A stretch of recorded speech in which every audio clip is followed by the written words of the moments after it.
Okay, let's jump right into this explainer. If you've been paying any attention to the weather over the last few years, you've probably noticed something kind of alarming. We just have to acknowledge right up front that record-breaking heat, it's no longer a rare anomaly. It is absolutely our new global climate reality. I mean, across literally every single inhabited continent, temperatures that we once thought were nearly impossible are now just happening. And they're happening more and more often. Right? It's a question we've all probably asked ourselves while standing in front of an open refrigerator in the middle of July. Are summers actually getting hotter, or is it just me? Well, science has a definitive answer for us, and it confirms that nope, it's definitely not just you. Summers that used to be considered completely off the charts hot are now becoming, well, typical. We are experiencing a dramatic shift in our planet's climate patterns. We're moving away from these isolated, weird weather blips into a prolonged, very real era of extreme heat. So here is our game plan today. We'll start with part 1, the new climate reality. Then we'll dive into 2, the science of extreme heat, followed by 3, why heat waves are worsening. After that, we'll look at part 4, the toll on our world, and finally wrap things up with part 5, solutions for a hotter world. All right, section 1, the new climate reality, a global shift. So what exactly makes a heat wave different from just, a standard run-of-the-mill hot day? The really interesting thing is there's actually no universal temperature threshold that defines a heat wave everywhere. It's all relative. A heat wave is essentially an extended period of unusually high temperatures compared to a specific region's normal climate. Meteorological agencies are looking at a bunch of things: exceptionally high daytime temperatures, stubbornly warm nighttime temps that just offers zero relief, how many days the whole thing lasts, and of course, the humidity, because humidity totally dictates how hot it actually feels to the human body. Moving right along to section 2, the science of extreme heat, atmospheric mechanics. Now, if you've watched the news lately, you've for sure heard this buzzword, a heat dome. It happens when a really strong, stubborn, high-pressure system essentially traps hot air beneath it. Think of it exactly like putting a heavy lid on a boiling pot. Underneath this invisible atmospheric lid, warm air just accumulates and compresses. And because high pressure squashes any cloud formation, the sun just continuously beats down, intensifying the heat day after day. Natural cooling is heavily limited. Air circulation weakens, and the temperatures, they just keep climbing. But why do these domes just sit there? Well, that brings us to the jet stream. It's that fast-moving river of air high up in our atmosphere that normally ushers weather systems along. But scientists are observing that as our climate warms, the jet stream's behavior is actually changing. It's becoming sluggish, slower, and a lot more wavy. And when the jet stream slows down, it allows these massive high-pressure domes to essentially stall out and get totally stuck over one specific area, which drastically extends the length of the heat wave. And here's where things get kind of scary. When this intense atmospheric heat reaches the ground, it triggers a really dangerous soil moisture feedback loop. Usually, the sun's energy evaporates moisture right out of the soil, which naturally cools the surface.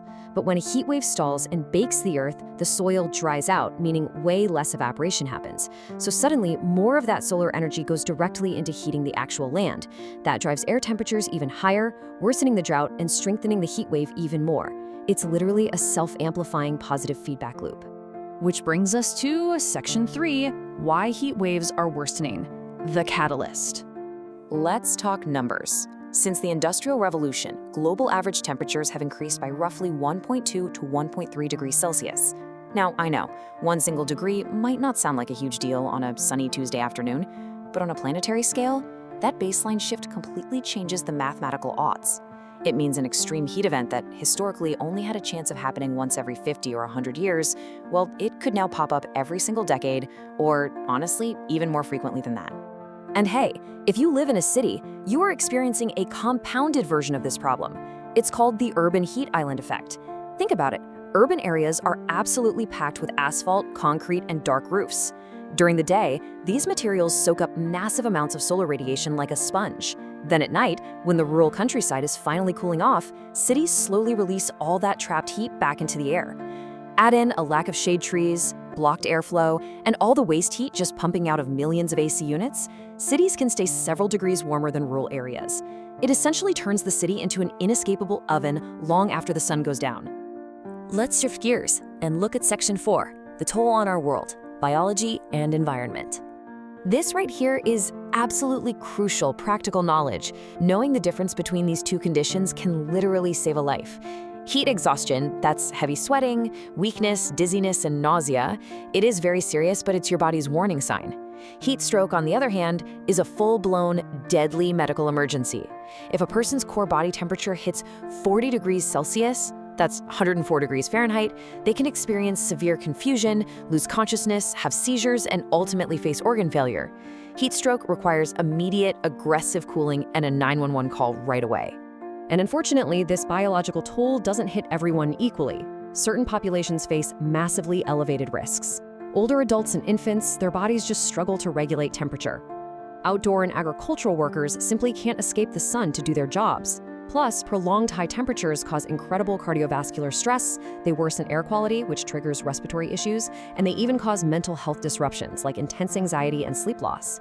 And we have to recognize that low-income communities who lack adequate cooling are incredibly vulnerable to all of these cascading health effects. And it's not just our bodies taking a hit, it's, well, kind of the whole shebang. The impacts cascade across our entire society, generating massive economic and environmental shockwaves. Over in agriculture, extreme heat stunts crop yields and causes devastating livestock mortality. For an infrastructure, we're talking power grids buckling under massive air conditioning spikes and literally the asphalt on roads deforming. Environmentally, we're dealing with rapid flash droughts, horrific wildfires, and devastating biodiversity loss, like mass coral bleaching. When you tally all this up, heat waves generate enormous global economic losses, tanking labor productivity and straining healthcare systems. Okay, time for some much-needed good news. Section 5, Solutions for a Hotter World, the Blueprint. The great thing is, communities aren't just sitting by. They're implementing some truly brilliant adaptations right now to fight back against the urban heat island effect. Urban greening, like planting trees and expanding city parks, directly lowers surface temperatures and gives us that crucial shade. Cities are also installing cool, reflective roofs to literally bounce solar radiation back into space. We're seeing a huge rollout of heat early warning systems so people have time to prep, plus the opening of public cooling centers. And architects are shifting toward climate-resilient building designs that use smart things like passive ventilation and much better insulation. But hey, what can you do when those temps inevitably spike? Here is your rapid-fire survival checklist. First, stay consistently hydrated. Seriously, don't wait until you actually feel thirsty. Avoid any strenuous outdoor activity during those peak midday heat hours. Close up your curtains and blinds during the hottest parts of the afternoon to block out that blazing solar radiation. Utilize your fans and air conditioning.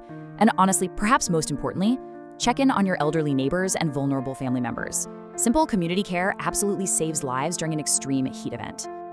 But actually, we need to be real for a second. All of those adaptation strategies, they are 100% necessary for our survival, but they're really just treating the symptoms. True mitigation, actually addressing the root cause of the problem, requires a rapid global transition to renewable energy. We have to vastly improve our energy efficiency, electrify our transportation systems, and develop sustainable cities to actually reduce the greenhouse gases that are driving these extreme trends. Without global cooperation to limit future warming, these heat waves are just going to continually outpace our ability to simply adapt to them. Which brings us to our final thought. The science is clear, the data is undeniable, and the impacts are being felt in our own backyards. The climate has already changed. So the question is no longer if we will face extreme heat, but rather, how will your community adapt? I really encourage you to look into your own local city's climate resilience plans. Be proactive, look out for each other, stay cool, and stay informed. Thank you so much for joining me for this explainer, and I'll catch you next time.